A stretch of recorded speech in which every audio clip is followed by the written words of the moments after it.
Good morning. My name is Angelina Carlton. I'm the founder of Legacy Planning, a boutique coaching and advisory firm based in Beverly Hills, California. Today, I have the pleasure of introducing Alex Breuckmann. He is a global strategist, board advisor, and executive coach. Alex has degrees from EBS University out of Germany, Universidad ORT based in Uruguay, as well as certificates from INSEAD in France, and Harvard Business School. He also does pro bono work for environmental protection causes and cancer research entities. Welcome, Alex. Thank you very much for having me, Angelina. It's great to be here. Wonderful. And did I leave anything out regarding your background? I don't think so, no. That's totally fine. Okay, wonderful. It is a pleasure to converse with you on the subject of legacy. One of the things I mentioned is design is incredibly important, whether we're talking about interior design of Class A office buildings or hospitality, whether it's luxury hospitality in hotels around the world. Really good design makes a difference. So why don't we apply it to our personal lives, to our legacies, to our business strategies? And you're the guy to talk to. One of those, yeah. Yes. So I don't see you as a competitor at all. I see this as an amazing collaborative conversation, and I'm very excited regarding what you're going to share today. Thank you very much. Okay, so I actually want to start out in compared to bringing up the topic of your book. I actually want to start out with the definition of strategy, because when I went to look up the word on the internet, Wikipedia's got one definition, Webster's has another, and a lot of the times it is compared to war, military operations. But for you, in your business, when you're working with clients, whether they're big name brands like blue chip companies or solo entrepreneurs trying to gain some traction, what does strategy mean to you, or in what context do you use it with clients? I think your research is bringing up the issue of strategy as such. There is no clear definition of what strategy is, and you can just take a look around in your daily work. You will already realize that the term strategy comes up here and there in completely different contexts with completely different meaning. Sometimes it's being used as a term because it just sounds cool, you know. Yes. And it's actually tactics that people talk about, or they actually talk about goals, not really about strategy or objectives. Okay. So if you want to just do some ground research, ask 5 people what they think strategy is, and I promise you, you will not even get, you won't get answers that are even close.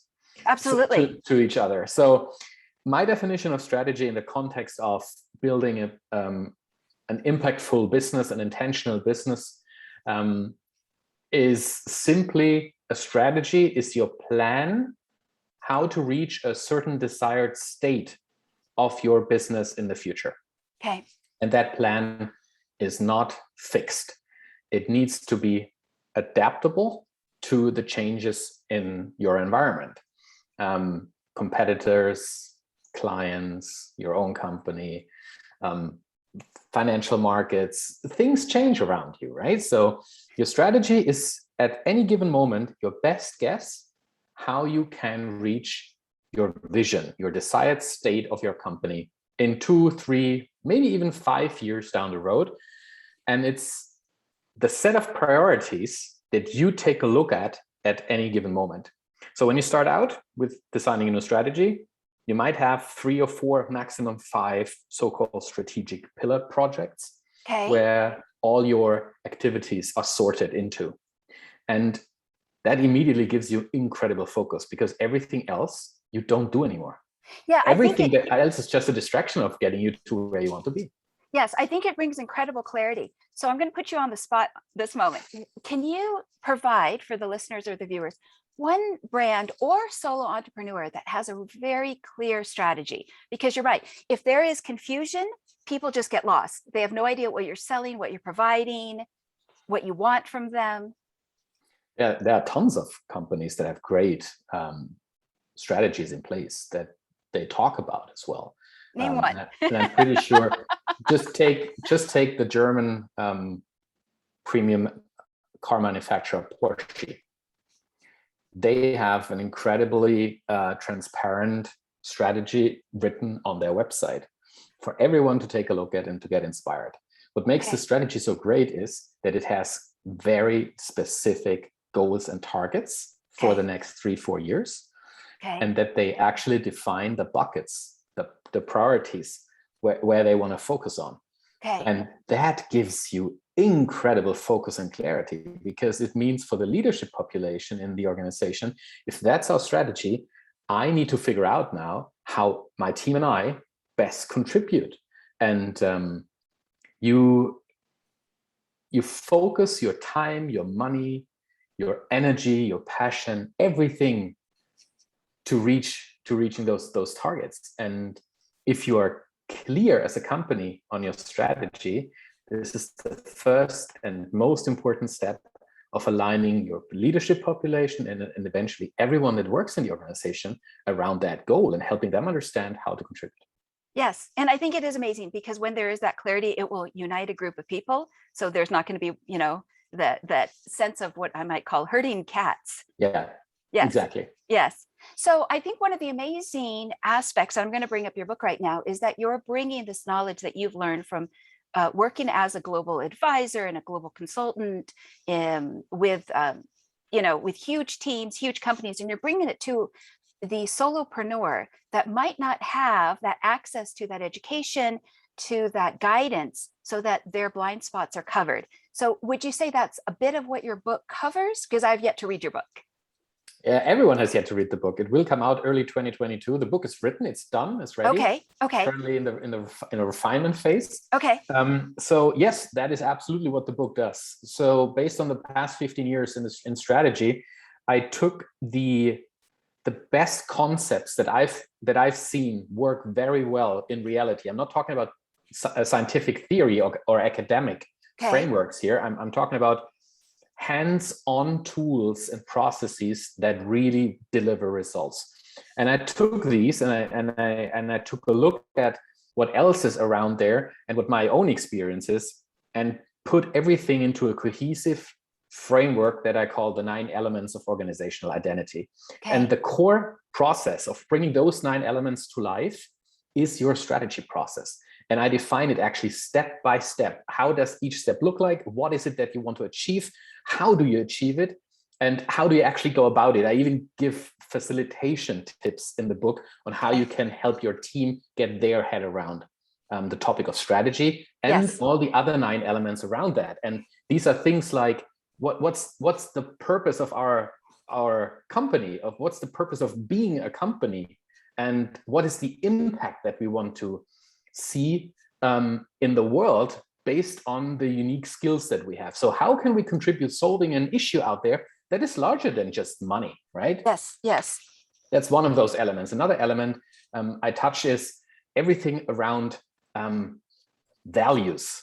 Values are awesome. We see them everywhere, but most companies stop at defining them and don't really follow through on bringing them to life. How do you connect? how do you connect your values, right, to your purpose? Sure, absolutely. I think it's because it's a little bit hard when what is that expression, when the rubber hits the road? Because if the shareholders are motivated by profit and you bring up values, doing the right thing or the good thing, if it's not the profitable thing, now there's and that's exactly the point. That's what this book is all about. Good. And I just wanted to highlight for a moment that if every solopreneur had access to their own Deloitte & Touche, their own McKinsey & Company, their own consultant firm, how much further their business would be. So in a sense, you're leveraging your knowledge through this book so that anybody that reads it then can have those tools and that clarity, whether it's like step 1, step 3, step 5, and so forth. Okay. Any other thoughts regarding where entrepreneurs can get lost? Because there is quite a difference between someone who is here that doesn't necessarily have that years of experience as a consultant to know why brands survive or why certain brands don't survive.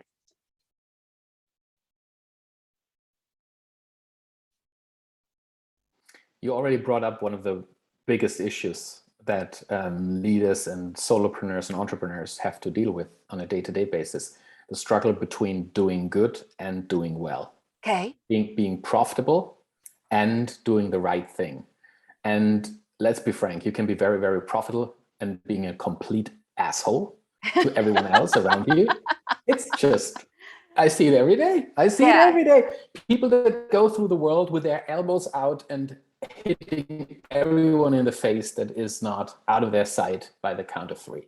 And if it comes to running large corporations, you actually do have an obligation to think beyond profit. The age of the stakeholder has come, not the shareholder. Shareholder capitalism is dead.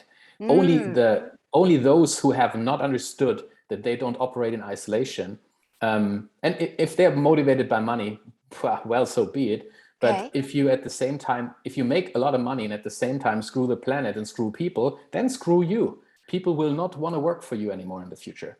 And COVID-19 and the whole pandemic has showed that more than ever before. People are not willing to accept what you want from them anymore without asking questions.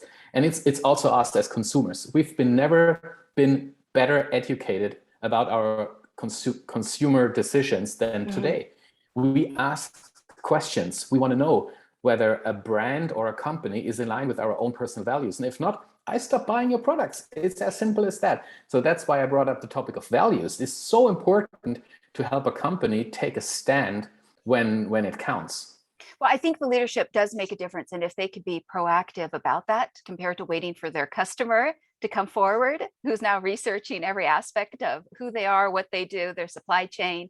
Yes, I'm aware even in the luxury industry, when it comes to data rights, customers want to know who's profiting off of them, how their data is being scrubbed, and so on and so forth.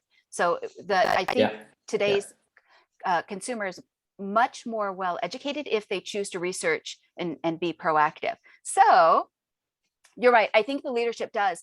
Let me bring this up then for the moment. You said that many of the leaders can be assholes. So some CEOs have made it to where they're at as titans of industry because they have elbowed other people and what I might call narcissistic sociopath behavior. What do you say? Yeah. I mean, it's just reality, right? You have those people around everywhere. But the thing is, especially when it comes to large corporations, it doesn't stop with the CEO. There's a board of directors above those people.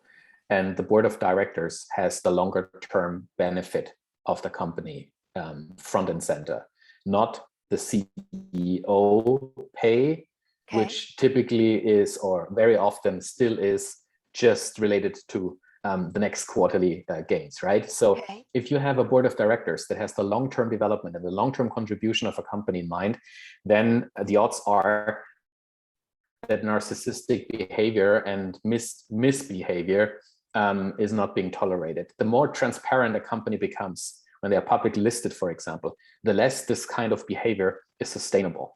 And if you run a company like that, you drive the best talent out the door. People are, especially the younger generations, we are not willing to accept this anymore. It's one of the reasons I walked away from working for a management consultancy as an employee, because there is just toxic work environment. 60, 70 plus hours a week. No one cares about your function. You are a cog in an engine, and as long as you deliver and perform, that's great. Right. So that kind of leadership is not accepted anymore. And you see, just if you take a look around, every day in the news, you see leaders that climb very high and then fall because of their misbehaviors. Yeah. What goes around comes around, right? Yeah. So what I'm seeing is that you're equipping then more entrepreneurs with the education so that they can have that competitive edge, because without that knowledge of knowing how to build out their, what I might call their strategic battle plans in business, they don't have that cutting edge. Yes. Okay. So as you are the, good. So as you are the consultant that drives up in your motorcycle, you pair strategy with legacy. So purpose and profit are aligned. What does intentional strategy mean to you? Like intentional strategy?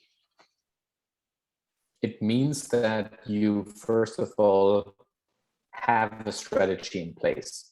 You would be amazed how many companies and entrepreneurs I have met that have a strategy, or at least what they call a strategy, somewhere in their head, a fuzzy idea, maybe a dream about the future, but it's not written down anywhere. It's not crystallized. It's not clear. It's not linked to their reality, to their clients, to the unique value that they deliver to their clients.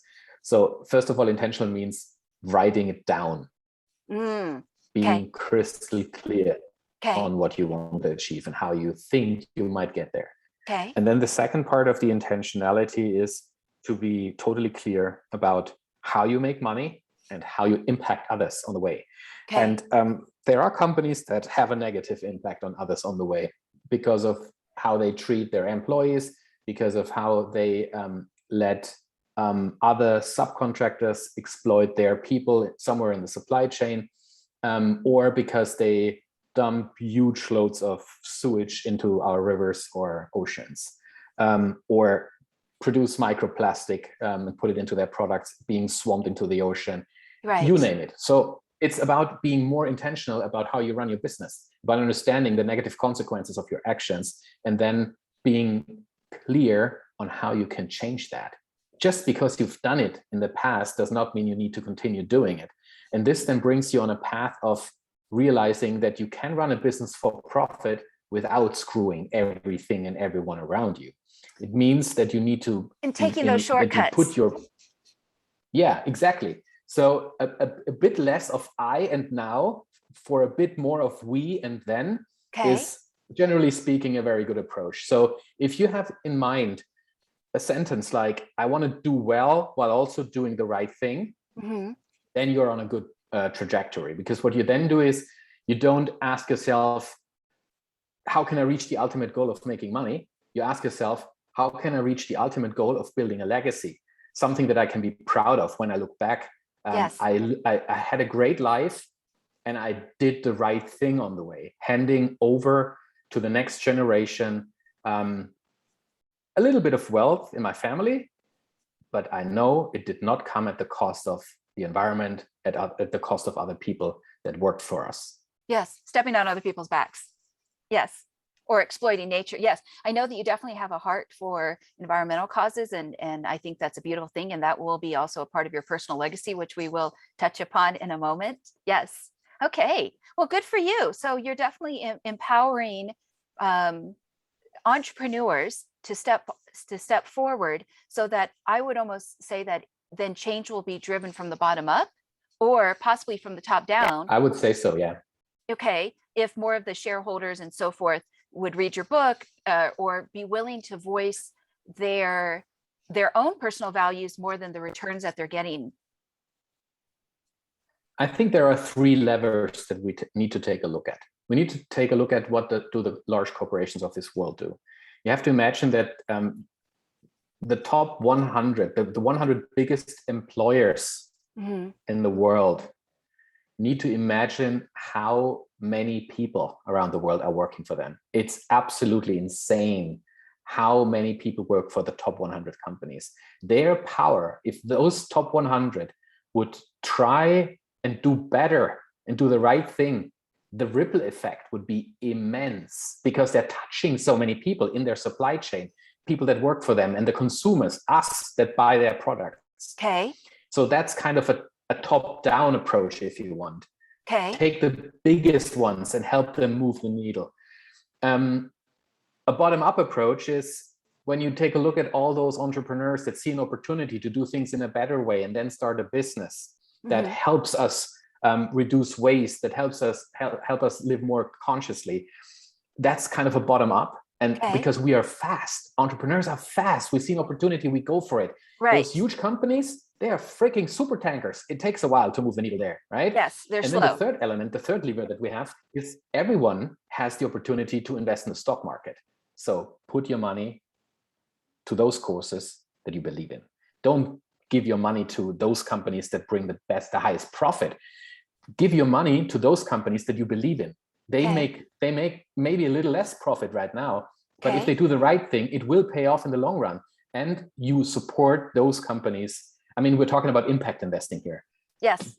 And that's the third lever every one of us can use. Buy the products of the big companies you believe in, invest in those companies you believe in, and be sure that by consuming and by spending your time building a business, that you also make an informed decision about what's the right thing.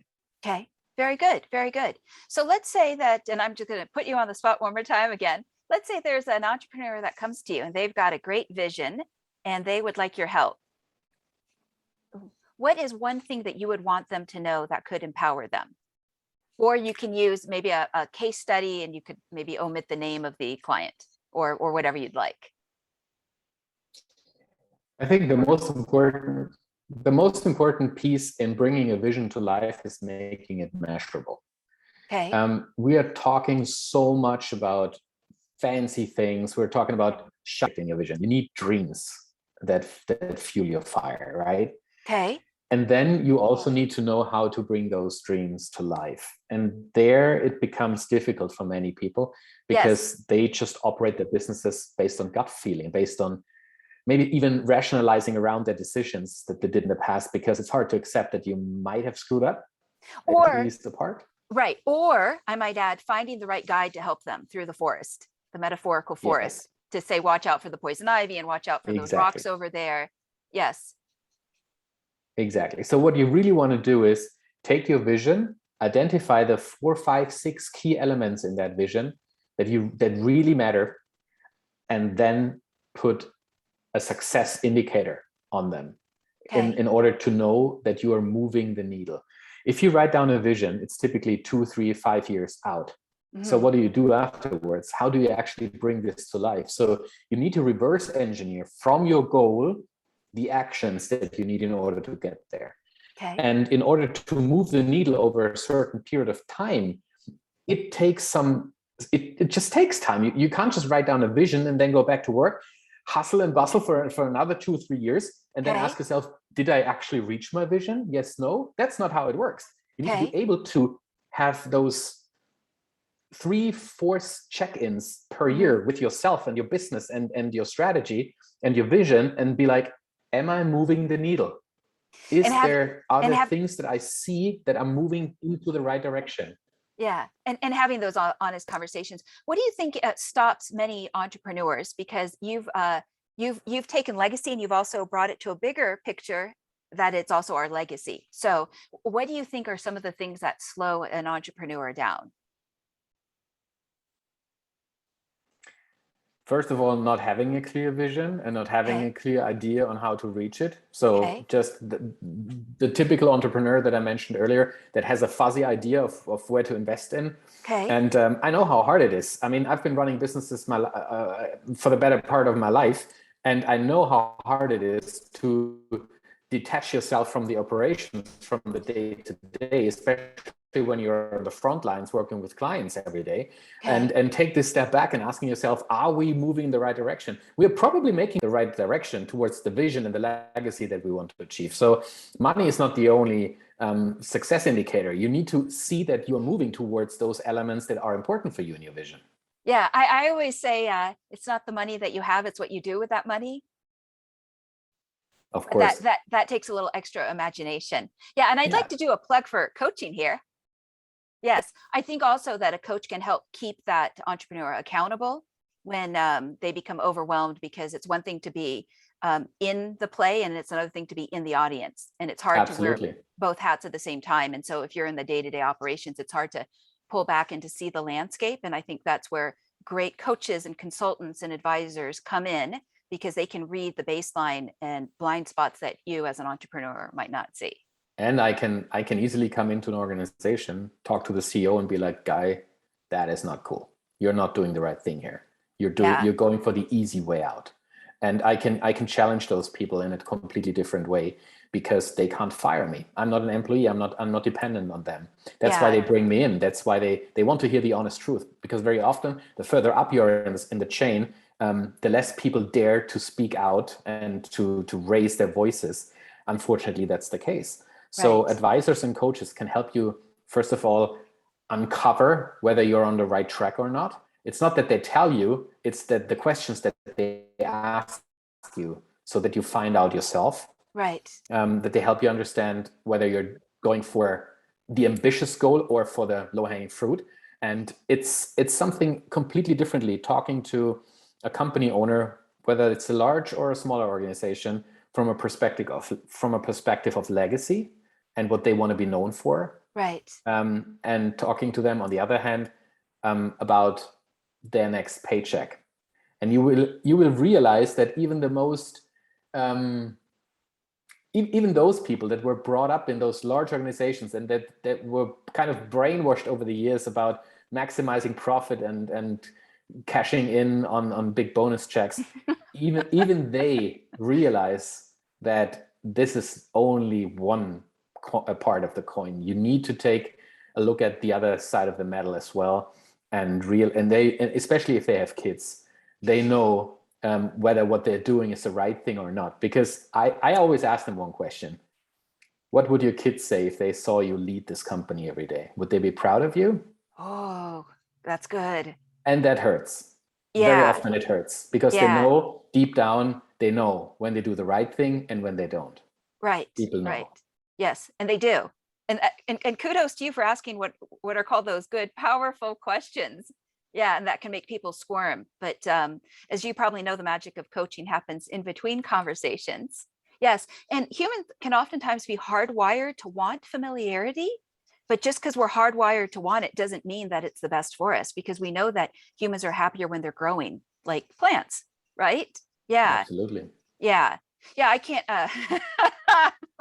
The number of executives that I've had the opportunity to coach that are at organizations and they're surrounded by associates that are just waiting for that retirement package, and they're quietly just going along. Yeah. And it's when they're afraid to grow because that fear then takes precedent. Yeah. So even though, and I'll go on to the next question in a moment. So even though that growth is exponentially rewarding, spiritually, for the long run, for generations to come, inner peace, all of those different facets, that fear of even the fear of admitting that somebody might be wrong, they made a mistake, whatever, whatnot. And I'm not necessarily talking about saving face. I'm just saying that that can bind them. And then the days and the years go by until they can, have that coach ask that right, powerful question. There's always a reason why someone finds themselves in a situation that they think they can't escape anymore. And that can be that they have invested all their life into a certain career that they always thought they wanted. And then 10 years, 15 years into the career, they realize, oh my God, that sucks. I spent my days every week, every month with people and with topics that I don't care about anymore. Yeah.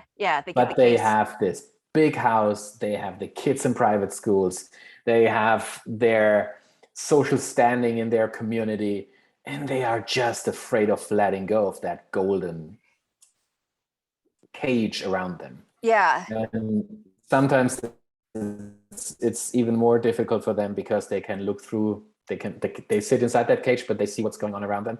They see how other people take the leap, and they fear that leap because they don't know whether it's growth that comes with it or whether it's a decline that comes with it. And even if it's just a decline in how people take a look at you, whether people judge and so on. So it's first of all making yourself free of what other people think about you. Yeah. Well, those tests aren't always fun. Nope. Yeah. All right. Very good. Okay. So, so some of your values include being a humble learner, eye-level partnerships, as well as grit. Is there a story behind any of these values of why they are important to you, or if there was someone who modeled it well? Oh. There is a story behind every one of those values. Of course, those are things that are important to me. Hence, they are valuable to me. Hence, the term values, right? Okay. So when it comes to eye-level partnerships, both as an employee and as a service provider, I have seen what it does to people if you treat them respectfully and on eye level. And it doesn't matter whether it's the CEO or a frontline employee that you interview in the course of a larger strategy program, for example. Okay. If they have the feeling that you're really there to listen to them and you don't judge them, all of a sudden they open up. You build trust. Eye-level partnerships is the absolute basis of trust. I'm in no way better than anyone else. And I have experienced the exact opposite, being on the receiving end of people feeling entitled and thinking they are better than you are. I know exactly how that feels if you're on the receiving end of that. And as they say, people don't remember what you, and that's why eye-level partnerships are so important to me, because I don't want to walk around and make people feel like shit and remember me like someone that talked down to them or made them feel worthless or anything like that. Right. So that's the story behind this value. The value, the story behind. So can I interrupt you for a second? So it's almost that you know how to hold your dignity when somebody else is trying to make you feel tiny, and therefore you don't want to put that on anybody else. Yes, and you need to know that you can stand behind that value even when someone talks down to you. Yeah. You can walk away. You don't have to let this happen. Yeah. And you can tell someone how they make you feel, but you need to be clear on that value first. Otherwise, you feel insecure in those moments and you would not know whether you should speak up or not. Yeah. Yeah. And I just want to highlight for a moment before you move on to the next value that I think that you've developed the muscle of what I might call your inner landscape. Mm-hmm. Yeah. Yeah. So that if somebody does negative mirroring back to you, it doesn't get absorbed within your identity. Absolutely. Yeah. Okay. All right. So the eye-level partnerships and the grit. So you're definitely a hard worker, even though you listen to these podcasts in your bathtub, I read. Yeah, totally. I mean, you need to take your time to smell the flowers. I never understood. So I'm German. In Germany, we have a lot of labor laws that protect employees. So first of all, we have a minimum, a legal minimum of days of vacation that you need to give your employees, which is somewhere around 20 or 23 days. Okay. And most companies even provide more. So it's totally normal that you have like 5, 6, 7 weeks of vacation a year. And people would take those vacations for 2 or 3 weeks in a row. And when I started to work more with North America many years ago, I realized that people never take 2 weeks off or 3 weeks even. People would see that as totally weird. And especially when you work in an international company where in Europe, it's totally normal. And in the US, it's not. You're like, what's going on here? And the more I now live in North America, I'm totally immersed into that culture. And I don't understand this grind. People never take their time to smell the flowers. They just empty their batteries on an ongoing basis and fill them up like to a quarter and maybe half. And then they get drained again. And I never understood that grind. I really take the time to smell the flowers. It's super important for me because it helps me to learn, to grow, to show up with my best self. I mean, I live in Vancouver and I work with a 9-hour time zone difference for my European clients. That means I show up at 6 a.m. If you had told me that several years ago, I would have been like, go away. I rather work late at night than early in the morning. But having this discipline, just hop on your motorcycle and ride for an hour to get some throttle therapy. This is just what it needs in order to show up for your clients and your family and be the best possible version of yourself. I mean, I have a 20-month-old child. I wanna not just tell him what I think makes a good person.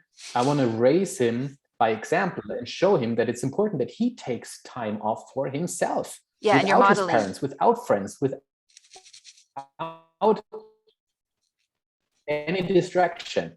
And I need to model it. Otherwise, it's just, yeah, dad. And I'm not do what I do. I said, do what I say, right? That just doesn't work for me. Right. Yes. Well, kudos to you for modeling it.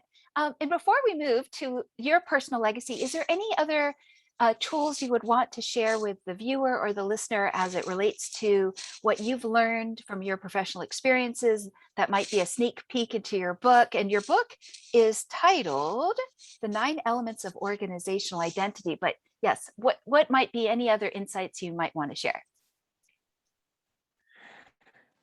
there is tons of free stuff available on my website. Articles that I write about the topics of strategy, about legacy, about those things. There are toolkits and checklists for free on my website. So you don't have to wait for the book in order to start connecting with some tools that help you get your head around those topics. So just go to my website, alexthestrategist.com. There's tons of free resources there.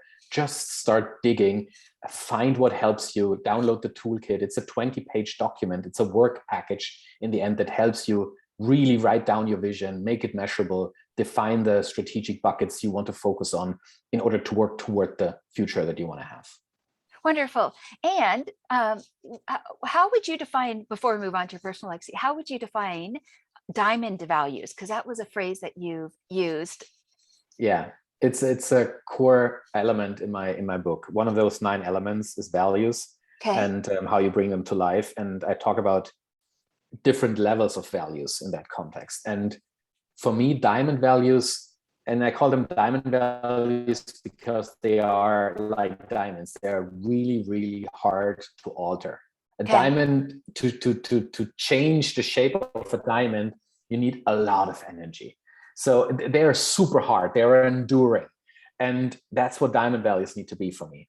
When you take a look at corporate websites and you see those values that are there, they most of the time sound very much the same. And some companies actually change them on an ongoing basis. There's a new one coming in, which is totally fine because we all grow and evolve. Yep. But often people fail to understand that a value is not changing like fashion. A value is something that is enduring, something it's true to your heart, and something, I think it was Patrick Lencioni who once said, he doesn't use the term diamond value, he uses a different term, but he basically says, if I translate it into my world, diamond values are the ones that guide your actions to a point, and you would defend them to a point so that you are willing to be punished for them, so that people walk away from you, or clients even walk away from you, because you stand true to those values.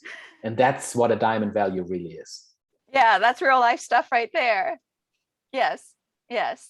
And I just want to highlight for a moment, you have a gift of leading people as well as developing strategies. Your clients have included industry leaders in healthcare, finance, tech, engineering, retail, as well as high growth, late stage startups, not-for-profits, NGOs, as well as public organizations. And so I think that there's a piece that you must understand very well between strategy and mindset, that in order to get to strategy, you first have to tap into their mindset and connect with them, because if they're not connected up here, there's no way that they're going to execute it. Would you want to speak on that at all?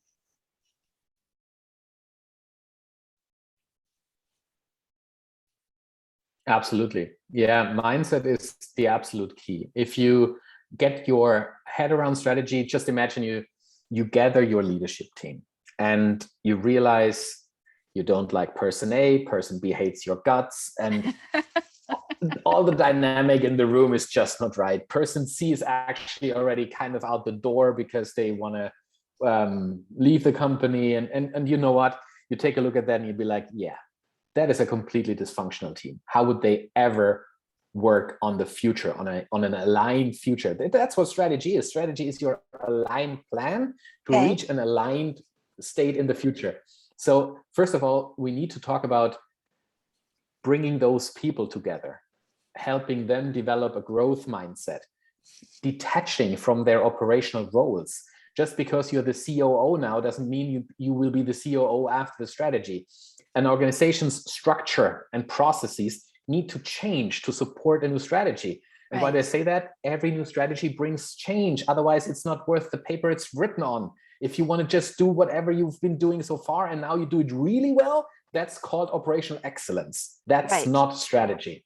So if you want to set out to create a great strategy, that means you need to be able to move into a growth mindset, into a different mindset than you are in for your day-to-day work.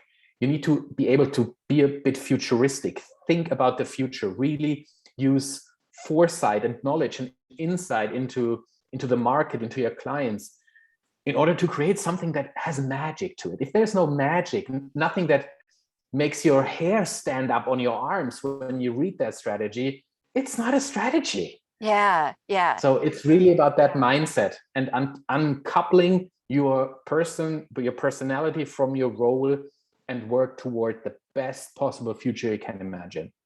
Beautiful. So I'm going to put you on the spot again. What would you say your personal legacy is 5 years from now? 1 or 5 years from now? I actually take a look at legacy from a very, very long-term perspective. So the legacy I'm building towards is manifold.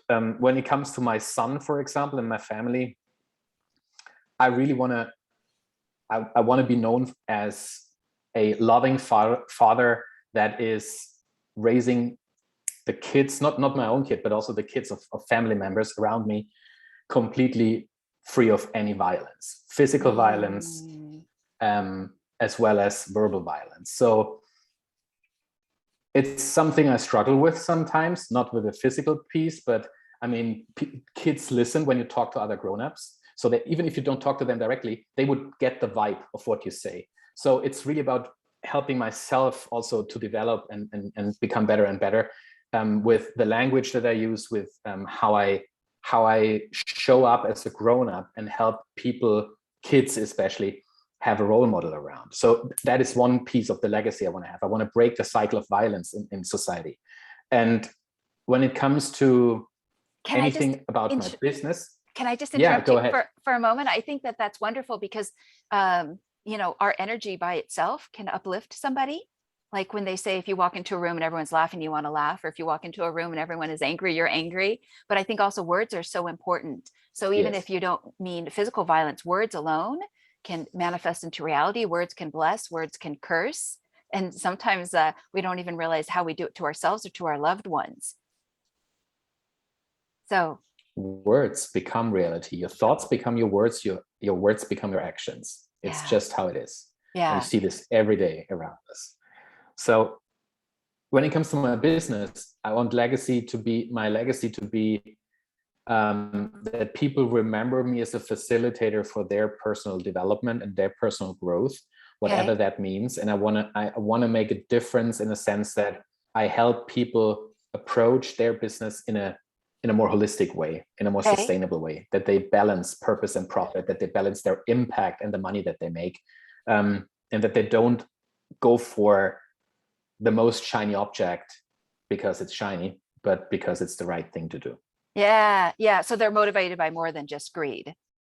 Yeah. Yeah. Hopefully. Yes. And so I just want to acknowledge you for a moment, not only for the personal legacy that you want to create today and leave behind, but also that you are putting yourself out there, that you are a resource. So if somebody would like to scale their business or have a great coach or consultant, that you are there to help them so they're not alone.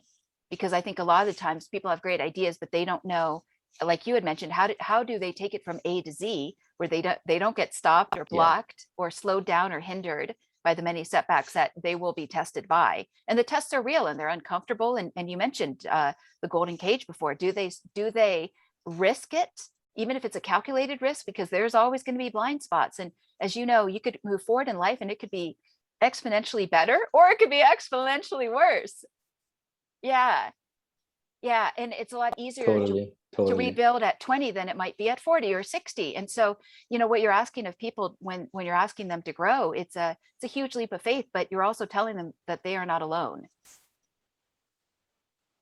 Absolutely. Yeah. And I really mean it. They are not alone. So in addition to all the free resources that I have on my website, you can actually just go to my website and book a free call with me, no strings attached. If you work yourself through the toolkit, for example, and you hit a point somewhere where like, I really don't know what to do with that. It's a great question, but I'm blanking. Hop on a free call with me. I'm there to help, no strings attached. Wonderful. Beautiful. Okay. So in closing, is there anything else that you would like to share that might be useful to the viewer or listener, or something that just might be close to your heart regarding who you are? Because I think we've gotten a great sense of who Alex is as a human being, as well as who he is as a professional.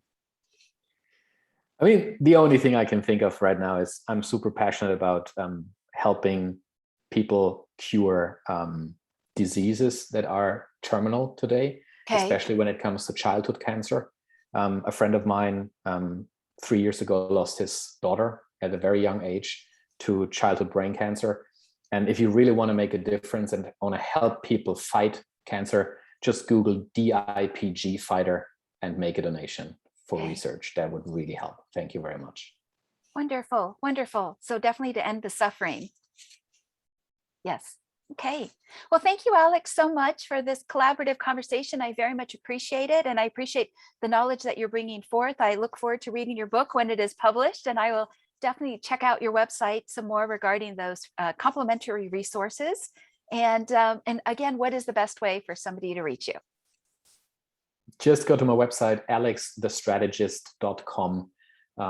It's all right there. Just the toolkit, you find it immediately on the landing page on the homepage. Just download it and have some fun building the future that you want. Wonderful. All right. And on that note, thank you so much for joining, and please like and subscribe and share with your friends and family. And to Alex, thank you so much again for your time and thought leadership. Thank you, Angelina.